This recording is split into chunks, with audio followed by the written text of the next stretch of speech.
ለና ለቤተሰብ ደውላ ወየሷ ወንድም ወደኔ እንዳይመጣ ታናሽየው ማለት ነው ታስደርጋለች። ከዛ ተሶከኔ ምንም እንኳን ሌላ ሰው ሊያስፈልገኝ እኔ ራሱ መሰራው ስራ የለም እና ችግር የለውም ብዬ ወንድሟም አንዱ ለሁለት ወር ነገ ተቀምጦ ወደ ቤተሰብ ይሄዳል። ከዛ ልክ እነሱ ወደ ቤተሰብ ሲሄዱ ሲመለስ ወንድምየው ባለቤቴን ላኩት። እኔ ደርሻለሁ። ቤት ውስጥ ምንም እህል የለም።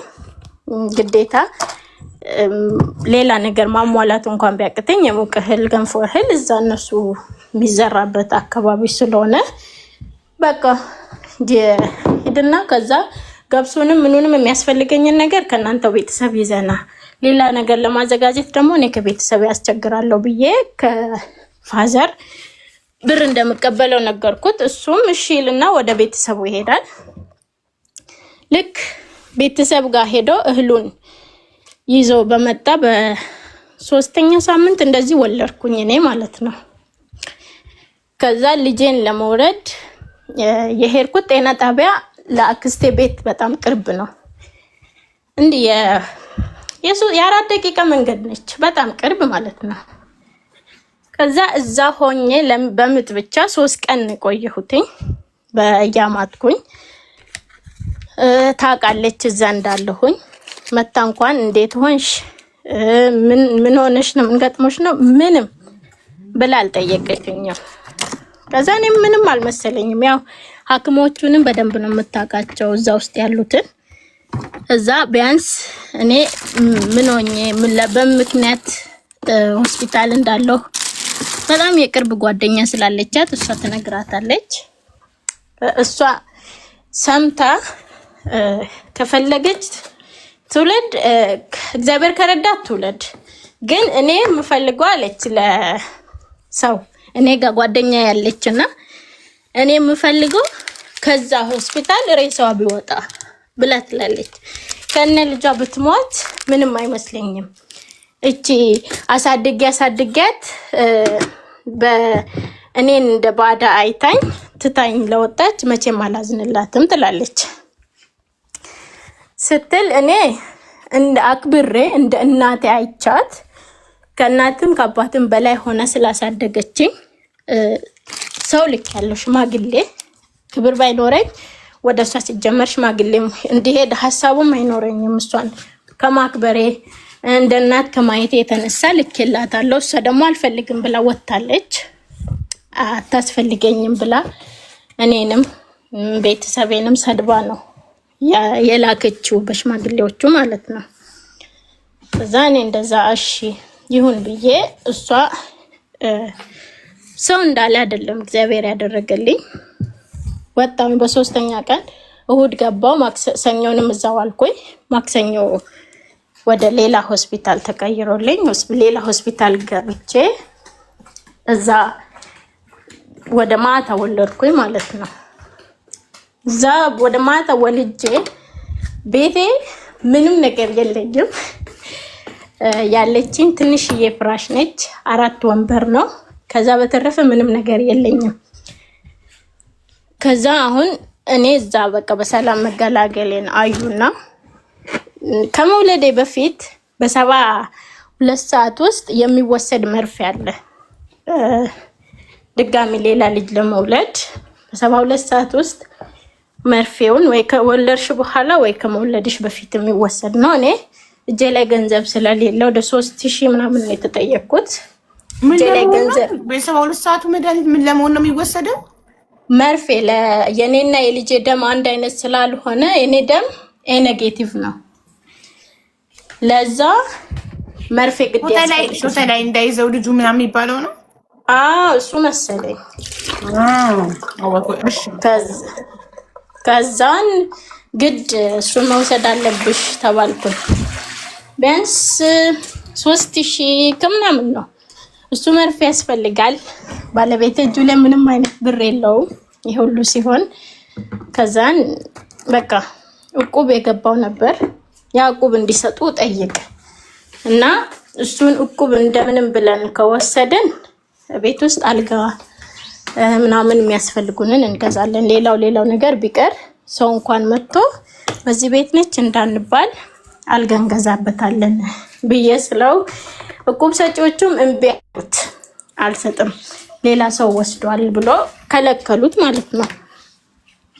ከዛ እሱ ሲከለከል እኔ እንዲያልኩት ልጄን ብቻ በሰላም ልገላገልና የሚሆነውን አብረን እናያለን፣ ወይ ወደ ቤተሰብ እሄዳለሁ ወይም ደግሞ እዚሁ እንደሆነን ሆነን እንቀጥላለን ምናምን ብያልኩት።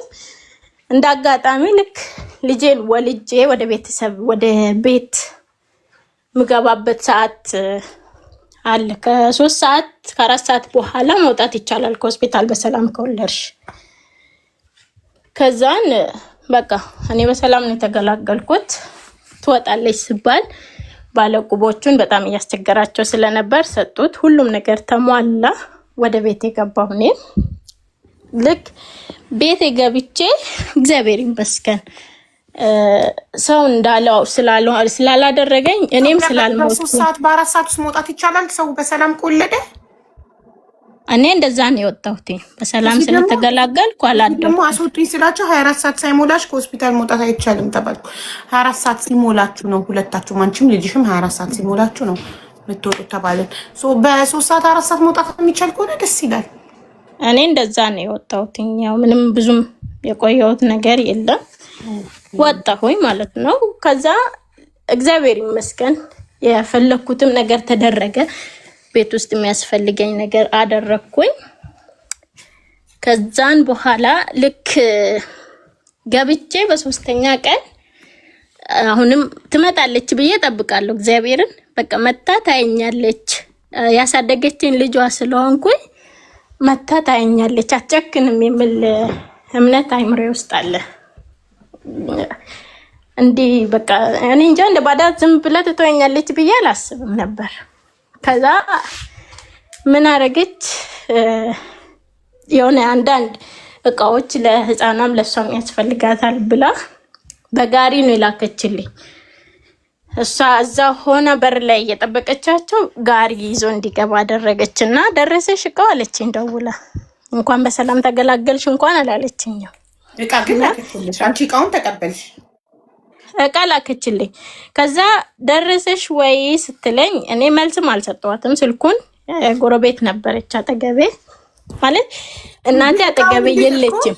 እሷ እንኳን በሰላም ገላገለሽ እንኳን ሳትልሽ መታ ትጠይቀኛለሽ ብለሽ እየጠበቅሽ መታ ሳትጠይቅሽ ግን እቃ ስትልክልሽ ተቀበልሽ? አልተቀበልኩም። እቃው ቤት አልገባም። እቃውን እሷ ልካለች፣ እቃው ቤት አልገባም። ከዛን አልቀበልም እንዲህ ስልክ ደውላ እቃው ደረሰሽ ስትል ጋሪው በር ላይ ነው። ኦኬ።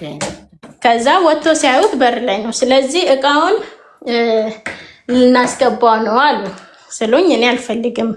እሷ ከላከችልኝ እቃ ይልቅ እሷ ነበረች የምታስፈልገኝ። አጠገቤ ብትሆን እንደ እናት አብራኝ ከልጅነት የጀመረ ያሳደገችኝ እንደ እናት አብራኝ ብትሆን እሷ ነበረች የምታስደስተኝ። ግን እኔ ይሄንን እቃ አልፈልግም። እግዚአብሔር ይመስገን ዋናው በሰላም መውለዴ ነው። ልጄም እኔም ጤነኛ ነኝ። ስለዚህ እቃው አያስፈልገኝም ብዬ ስል ጎረቤት እንዴት ብለሽ ነው እሷ አክብራ የላከችውን እቃ የምትመልሺው አሉ። እዛ እኔ አልፈልግም አልኩኝ። እሷን እንዳጋጣሚ የጎረቤት ሴት እያወራቻት ነበርና ተቀበልኩኝ። ስልኩን ተቀብዬ እኔ ከአንቺ ምንም ነገር አልፈልግም ነበረ። አንቺ ብቻ መተሽ እንኳን በሰላም ተገላገልሽ ብትይኝ እንደ እናት አብረሽኝ አጠገቤ ብትቆሚ አንቺ ከላክሽልኝ ከዚህ ከእቃው ለኔ በጣም ትርጉም ነበረው ብዬ አልኳት። እቃውን እኔ አልፈልገውም ብዬ ስል እነሱ በግድ አስገቡት፣ ጎረቤቶቼ ማለት ነው። ነገ ብትራቢም ብትጠሚም ይሄ ቤት ውስጥ ምንም ስለሌለ ይሄ ይጠቅምሻል ምናምን ብሎ አስገቡ። እቃውን ሳልጠቀመው የላከችው እህል ነው ሳልጠቀመው ማንም ሰው እንዳይነካው ብዬ 1 ወር ከምናምን ተቀመጠ እቃው ቤት ውስጥ ማለት ነው። ከዛ እቃው እንደዚህ እንደተቀመጠ ፈቱትና እቃውን አሁን የመጣውን እቃ ተይ ይሄ ላንቺም ግፍ ይሆንብሻል፣ ነገ ምን አለ ይሄንን ባገኘውት ያለሽ፣ ስለዚህ ፍቺው ብሎ ፈቱት። ሲፈቱት የህፃን ልጅ ልብስ ፍርኖ ዱቄት እና ጤፍ ነው የላከችልኝ። 3 ሊትር ዘይት ጤፍ ምናምን ነው የላከችልኝ።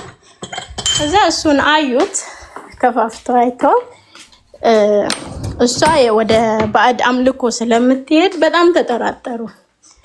እዛ ሆስፒታል ሆኜ ብትሞት ምናምን ስትል ስለነበር ተጠራጠሩና ልክ ሲፈታ የህፃኗ ልብስ የተላከላት ጃኬት ነው። 3 ቁልፍ የለውም። ውስጥ ደግሞ የሆነ ነገር አስቀምጣለች። 3 ነገር ቋጥራ አስቀምጣለች። ከዛ ባለቤት የገባና ለምንድነው 3 ቁልፍ የለውም 3 ሊትር ዘይት ልካለች 3 ኪሎ ፍርኖ ዱቄት ነው የላከችው ምንድነው ይሄ ምን ነው የሚያስመለክተው ምናምን አለኝ። ከዛ እኔ እነሱ ባሰቡት አላሰብኩም። እነሱ ባሉት መንገድ አልሄድኩም። አውቃለሁ እዛ እሷ ቤት ሆኜ በየቀኑ እባብ አገኛለሁ አያለሁ። እንዲህ በአይኔ አያለሁ እባብ ቤት ውስጥ የሆኑ ነገሮች እየተቋጠሩ ይወረወራሉ። እኔ ግን እነሱ ከሷ ጋር ይሄን ሁሉ ዘመን እየኖርኩ ምንም አይመስለኝም። በቃ የምታመን አንድ አምላክ ብቻ ነው። እሷ የምታሰራው ድግምት የተለያዩ ነገሮች ብታደርግ አያገኘንም፣ እኛን አይነካንም ብዬ ነው ማምነው።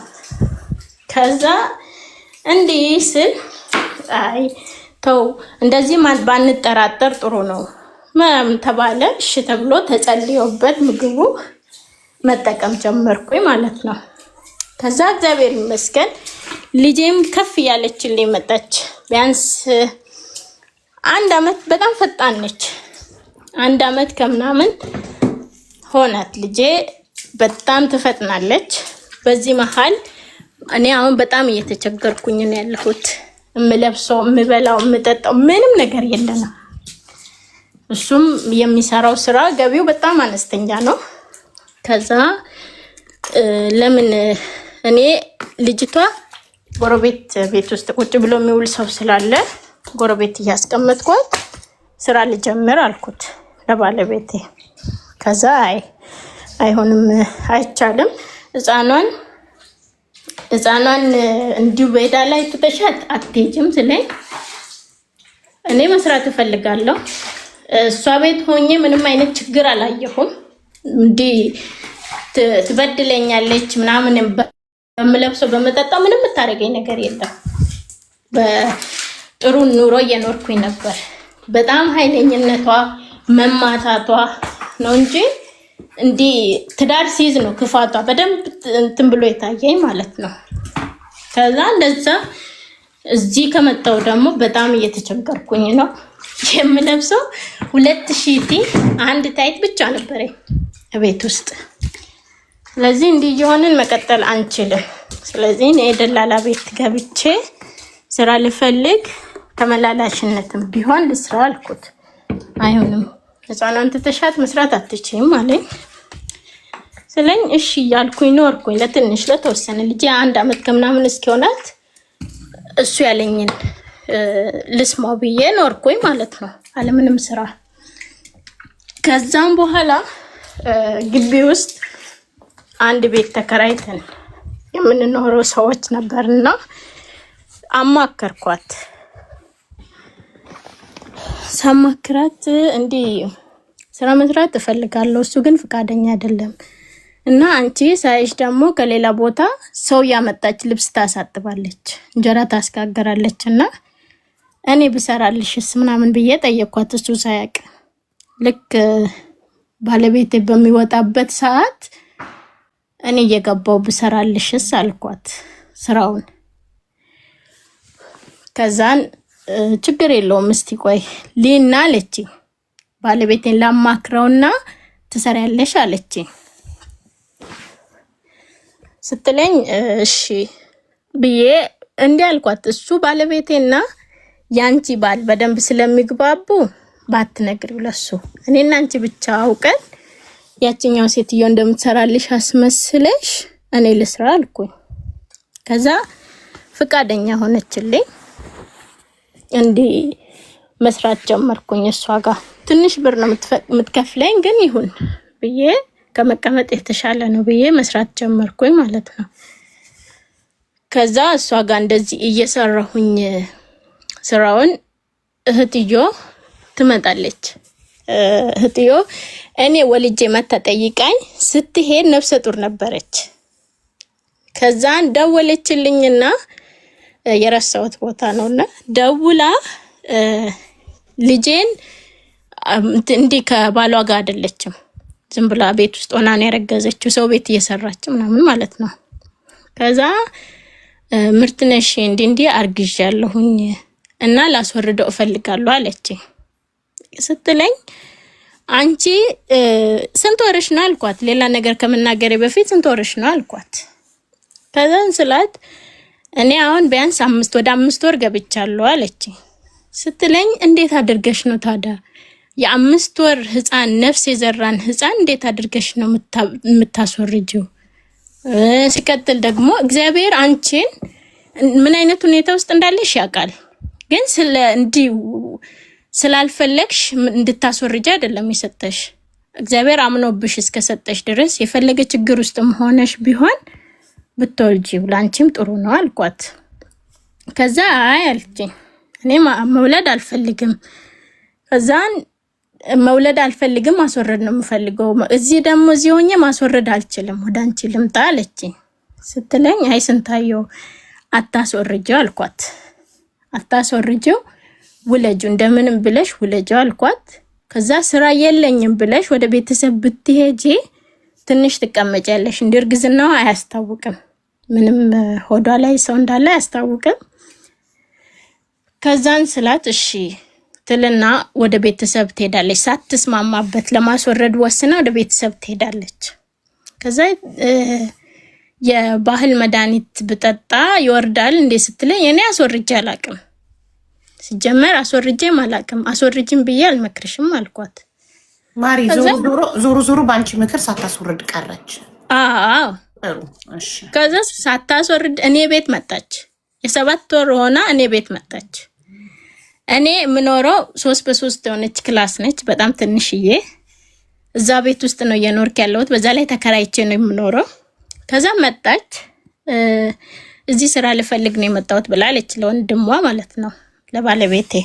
ስትለው እሺ ፈልጌ፣ ግን እዚህ ቤት ውስጥ መቆየት አትችይም፣ ቤቱ በጣም ጠባብ ነው፣ በዛ ላይ ደግሞ ተከራይተን ነው የምንኖረው፣ ለነሱ ሌላ የምንላቸው ነገር የለም ምናምን ስል እሺ አለችና ገባች። እስከ 9 ወር ድረስ እኔ ጋር ተቀመጠች። እኔው ጋር ሆነ ወለደች። ከዛን በቃ እሱ አያውቅም ነበር። ልክ ምጧ ሲመጣ ነው ያወቀው። ምጧ መጥቶ ደም ሲፈሳት ሌሊት ቀስቅሳኝ ደም እየፈሰሰኝ ነው ስትል ነው በቃ እርጉዝ እንደሆነች ራሱ ያወቀው ማለት ነው። ከዛ ሄድን ሆስፒታል። እሷ እኔው ጋር በሰላም ተገላገለች፣ ወለደች። በዚህ መሃል የእንጀራ እናቴ ትሞታለች ማለት ነው። ከዛ እሷ ስትሞት እኔ እና ባለቤቴ መሄድ አለብን። እሷ አራስ ነች፣ እኔም የያዝኩት ህፃን አራስ ናት። ከዛ በቃ ምንም ማድረግ ስለማንችል እሷን ለጎረቤት ትተን ሄድን ማለት ነው። ከዛ እኔ ወደ እናቴ ጋር ሄጄ እሷ ቢያንስ እስከ 3 ድረስ ምንም ስልክ አልተደዋወልንም። ከዛ በ3ኛ ቀን የሱ እናት ትደውልና ልጄ ወልዳ በቤት ውስጥ እንዴት ጥላችሁ ትሄዳላችሁ? ወዲያው እንደተመለሳችሁ ልጄን መልሱልኝ። ለእናት ለላም ቀንዶ አይከብዳትም፣ እኔም ልጄ አትከብደኝም፣ ልጄን ወደ ቤት መልሱ ትላለች። ስትል አይ ትላንትና ከቤት ካልወጣች ብሎ ያባረሯት፣ ዛሬ ደግሞ እንዴት ነው እንዲህ ሊሉ ሲያቻሉት ብዬ እኔ ብዙም ጠለቅ ብዬ ማውራት አልፈለኩም። ከዛ እሺ እስከምንሄድ ድረስ ትቀመጥ፣ 1 ሳምንት እንቀመጥና ከዛን ወደ ቤተሰብ እንሄዳለን፣ መሄድም ከፈለገች እንሸኛታለን ብለን ልክ በ1 ሳምንታችን ወደ ቤት ተመለስን። እንደመጣን መሄድ እፈልጋለሁ፣ እናንተ እንደ ዕቃ ነው ጥላችሁኝ ሄዳችሁ ስትል አንቺ ትላንት እንዲሆንሽ ነው የመጣሽው፣ ዛሬ ደግሞ እኛኑ ያደረጋችሁኝ ትያለሽ እንዴ? እሺ ይሁንልሽ፣ ያልሽው ጥሩ ነው። መሄድ ከፈለግሽ ዛሬውኑ መሄድ አትችይም፣ ግን እስከ ሰኞ ድረስ ጠብቂ እንሸኝሻለን አልናት። ተመካከርንና በቃ መሄድ አለባት ስለተባለ ሸኘናት ማለት ነው። እሷን ሸኝቼ እኔ ስራዬን ቀጥያለሁ እየሰራሁኝ ነው። ብዙም ሳትቆይ ተመልሳ መጣች ወደኔ ማለት ነው። ስትመጣ እኔ ጀርባዬን ማዞር አልፈለኩም። እሺ ብዬ ተቀበልኳት። ገባች እኔው ጋር። ከዛን እኔ ይሄንን ስራውንም እየሰራሁኝ ነው። እግዚአብሔር ይስጣት አላስወጣችኝም። ከዛ እየሰራሁኝ እንዳጋጣሚ ያለንበት ግቢ አንድ ክላስ ክፍት አለና ቤት የሚከራይ ቤት ሰው ፈልጎ መጣ። እኔ እንጀራ እየጋገርኩኝ እሷ ነች የሷንም የኔንም ልጅ ይዛ የነበረችው የሱ እህት ይዛ ከኋላ ነው ቤቱና ይዛው ስትሄድ ሊከራዩ የመጡ ሰዎች እቺን ልጅ ተጠንቀቂ፣ በጣም እየፈጠነች ነው፣ እዚህ ጋር ደግሞ እሳት አለ፣ አንድ ነገር እንዳትሆን ተጠንቀቂ ብለዋት ይሄዳሉ ሰዎቹ። ከዛ እሺ ትልና እሷ ሰዎቹን ልጄን ትታት የሷን ልጅ በትከሻው ይዛለች። ልጄን ትታት ወደ ሰዎቹን ለማስወጣት ስትወጣ እሳት ላይ ተጣደ ወጥ ነበር። ከዛ እንዳጋጣሚ ልጄ ወደዛ ፍጥን እያለች ምን እየፈለገች እንደሆነ እኔ አላየውም፣ እንግዲህ እግዚአብሔር ነው የሚያውቀው። እዛ ያ ወጥ ጀርባዋ ላይ ይደፋና ልጄ ትቃጠላለች ማለት ነው። ከዛ ልክ ጀርባዋ ላይ ተደፍቶባት ተቃጥላ ድምጽ ሳታሰማ ለትንሽ ደቂቃ ቆየች። ከዛ እኔ ምን ሆነ ነው የታለች ማማቲ ብዬ ስጠይቃት ወይ ኋላ እኮ ትቻት ነው የመጣሁት እዛ ትቻት ነው የመጣሁት ብላ ስትለኝ በቃ እኔ ከኔ እጅ ነው ያቺ ጎረቤቴ እሳት የወሰደችው ወጥ እንደጣደች አውቃለሁ። ከዛን ሰዎቹም ሲናገሩ ሰምቻለሁ። የሰው እንጀራ እየጋገርኩኝ ስለነበር ትቼ ለመሄድ እንዳይቃጠል ብዬ እንጀራውን አወጣሁኝ። ከዛን ድምጿ ጠፋብኝ። ወደዛ ነበር የምትለውና ድምጿ ሲጠፋብኝ ሮጬ ሄድኩኝ። ምጣዱ እንደዛ ትቼ ማለት ነው። ከዛ ሲሄድ ላይ ወጡ ተደፍቶባት መነሳት አቅቷታል። እዛው ናት።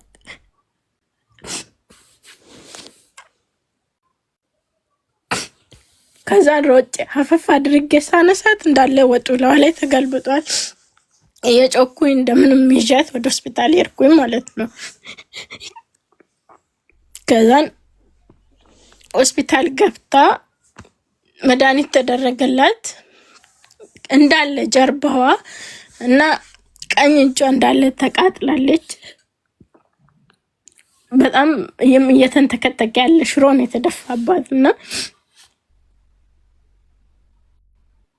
ከዛ በቃ አትበላም፣ ምንም ነገር አታደርግም። በቃ እኔ ጡት እያጠባዋች ስለነበር ጡቴን ብቻ ነው የምትጠባው። ከዛ በቃ ቁስሏ እስኪደርቅላት ድረስ እንደምንም ብዬ ያስኳት ማለት ነው። ያው እዛን እንደዚህ መቃጠሏን እናትየው ተሰማና ትመጣለች ወደኔ። ከዛ መጣ እንዴት እንደምታሳድጊ ሳታቂ ለምንድን ነው መጀመሪያ የወለድሻት? እኔ አላቃጠልኳትም። እንዴት እናት ልጇን እያየች መቼም አይኔ እያየ ልጄ ላይ ወጥ አልደፋባትም በላችኋት እያለች እኔን በጣም ብዙ ነገር ተናገረች ማለት ነው። እዚህ ጋር ልጄ አተኛም ለ3 ወር ሙሉ እንቅልፍ የተባለ ነገር አተኛም፣ እኔም አልተኛም፣ እሷም አተኛም። እነሱ ሲያርፉ እኔ እረፍት የሚባል ነገር የለኝም። ምክንያቱም እኔ ጡቴን ነው የምትጠባው፣ ከሆዴ ላይ አትወርድም። እንዲህ በሆዴ በጣም ተጠንቅቄ ነው የሚይዛት። ጨርቅ እንዳይነካት እጄን ደግፌ ነው ያስኳት። ከዛ ያቺን 3 ወር እንደምንም በቃ ቁስሉ ጠፈፍ ያለላት እስኪመጣ ድረስ በየቀኑ ሐኪም ቤት ወስዳታለሁ፣ መድኃኒት ይደረግላታል። እንደዛ ሆነ እግዚአብሔር ይመስገን። በቃ አንዳንዴ ጸጥ ትላለች። ልትሞትብኝ ነው እያልኩኝ በጣም ማለት እፈራ ጀመር። አክስቴ የተራገመችው እርግማሏ ደረሰብኝ እንደ እያልኩኝ በጣም መፍራት ጀመርኩኝ ማለት ነው። ከዛን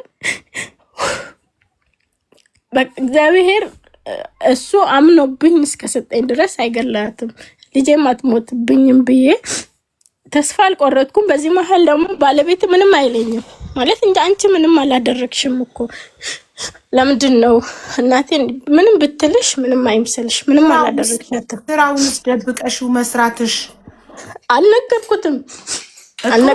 ምክንያቱም አንቺ ምን ስታረጊ ነው ልጅሽ የተቃጠለችው? አላለም የጎረቤት እንጀራ ጋጋሪነት እንደተቀጠርሽ እህትየውስ አልተናገረችብሽ?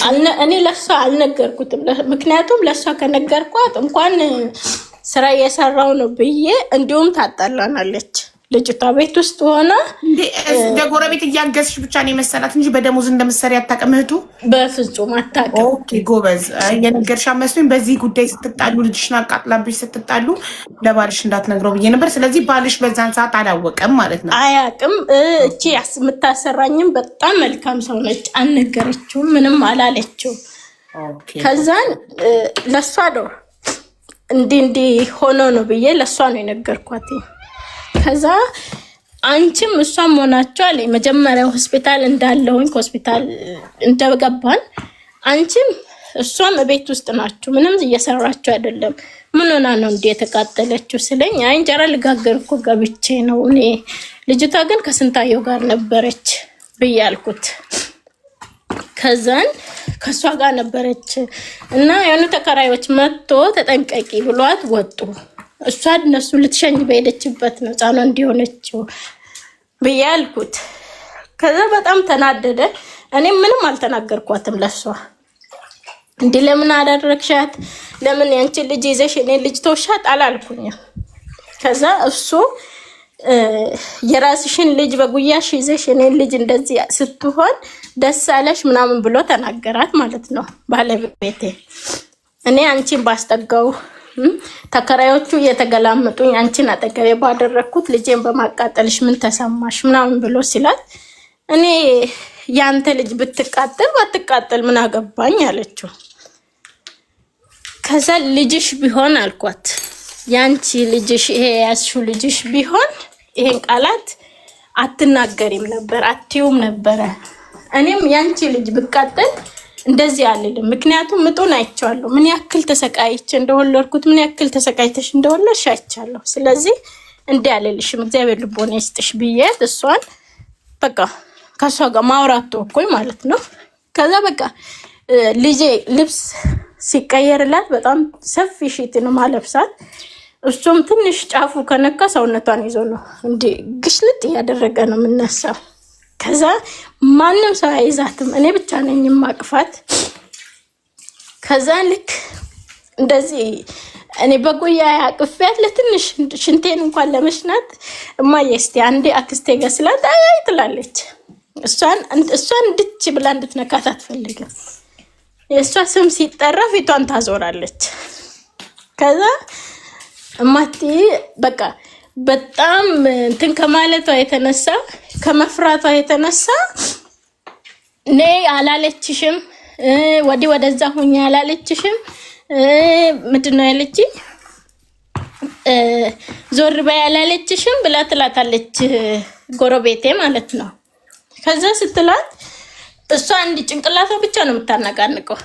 ትሰማለች ሁሉንም ነገር ግን አታወራም። ትንሽ እየተንተባተበች ነበር የምታወራው። ከድንጋጤ የተነሳ ከኔ ምንም ነገር አታወራም፣ እማ ብቻ ነው የምትለው። ከዛ ልክ እንዲህ ብላ ስትል አንቺ አጠገቧ ነበርሽ እንዴ ስላት አይ ሰዎቹ ሲናገሯት ነው ያለቻት መስሎኝ ነው።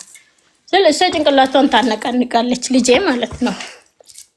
ከዛ በቃ እኔ ሌላ ነገር ውስጥ መግባት አልፈልግም፣ እንደዚህ አይነት ጥያቄ ማጠይቋት ህፃኗን።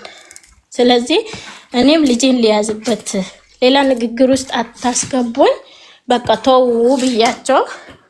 ልጄ እዚህ እነሱ ከሚናገሩት ንግግር ይልቅ ከህፃኗ ላይ የሚነሳው እንዲህ የተገሸለጠ የሚነሳ ቆዳዋ በቃ ልት ልብስ ሲነካት ውስጥ ነጭ ቆዳዋ ነው የሚታየው።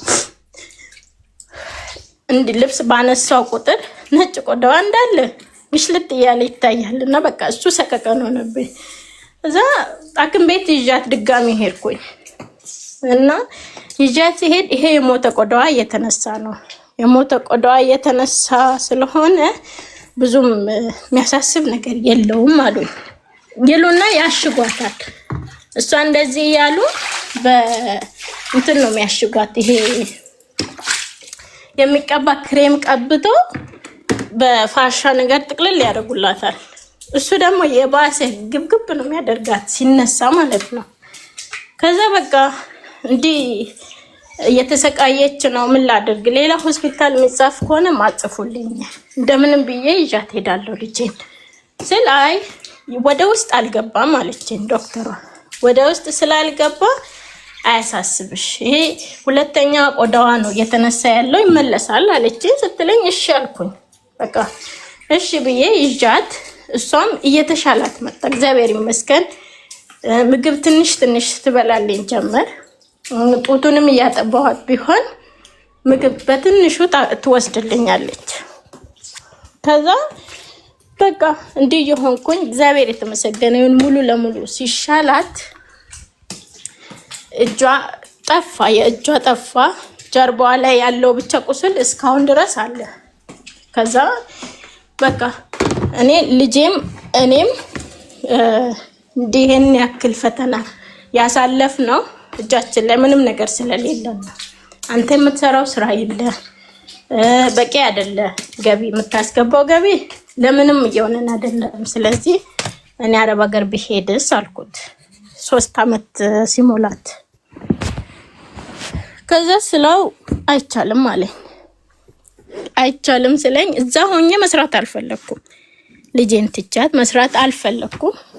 ልጄን ይዣት እየሄድኩ የሚያሰራኝ ሰው ካለ እሰራለሁ ብዬ ደላላ ቤት ሄድኩኝ። ልጅ ተይዞ እየሄድሽ ልጅ ይዘሽ መስራት አትችይም፣ ምክንያቱም ህፃን ልጅ ይዘሻል። በዛ ላይ የሰዎቹን ስራ በጥንቃቄ መስራት አለብሽ። እነሱ የሚከፍሉሽ እንድትሰሪላቸው ነው። ልጅሽ ስታለቅሽ ወደ ልጅሽ የምትሮጪ ከሆነ ልጅሽ ደግሞ እዛ እቃ የምትነካካ ከሆነ አይሆንም አሉ። ከዛ እሺ ብዬ እንዴ ሱቅ የሚሰራ ሰው አለና እስቲ ህፃን ልጅ ይዤ የሄድኩ መስራት የምችለው ስራ ካለ እባክሽ አፈላልግልኝ ብዬ ለሰው ነግሬ ወጣሁ። እዛን እሷ እኔ እንዲህ ብያት ወጥቼ በወሩ ስራ አገኘችልኝ። የሆነ ሰው ቤት ነው የምትገቢው፣ ጧት ትገቢያለሽ፣ ልክ 12 ሰዓት ስል ትመለሻለሽ ወደ ቤትሽ ምናምን ብላ አስገባችኝ። በዚህ መሃል ፓስፖርት ፕሮሰስ ጀምሬያለሁ። 1000 ብር እጄ ላይ ነበር ያኔ። እኔ ፓስፖርት ሳወጣ ፓስፖርት 600 ብር ነበርና 1000 ብር አለ። ያ 1000 ብር ላው ላይ ቢያንስ 200 ብር ብጨምርበት ከነ ትራንስፖርት ይሆነኛል ብዬ ፓስፖርት ጀመርኩ ማለት ነው። ከዛን ልክ ፓስፖርት ልጀምር ነው ስለው እምቢ አለኝ፣ አይሆንም አለኝ። ስለዚህ ሁሉንም ነገር በእልህ ማድረግ አልችልም፣ ብትፈቅድልኝ አልኩት። ደጋግሜ ለመንኩት ባለቤቴን ማለት ነው። ከዛ አይሆንም አለኝ። እሺ አልኩኝና እሱ ቅዳሜና ማክሰኞ ወደ ሌላ ስራ ቦታ ሄዳል፣ ገበያ ሩቅ ገበያ ሄዳል፣ ቀኑን ሙሉ አይመጣም። እሺ አልኩና ልክ እሱ ወደ ስራ ሲሄድ ቤት ውስጥ ምሳውንም ምኑንም ማዘጋጀት ያለብኝን አዘጋጀውኝና ልጄን አዝያት ቀበሌ ሄድኩኝ። ከዛ ቀበሌ ሄጄ የልደት ካርድ መታወቂያ ምናምን አልነበሩኝም፣ እነሱን አወጣሁ። ለፓስፖርቱ እጄ አወጣሁኝ። ከዛ ፓስፖርቱን በኦንላይን እንዴት መመዝገብ አለብኝ እዛ ሳልሄድ። ከዛ ፓስፖርት በኦንላይን ማውጣት የምችልበትን አጋጣሚ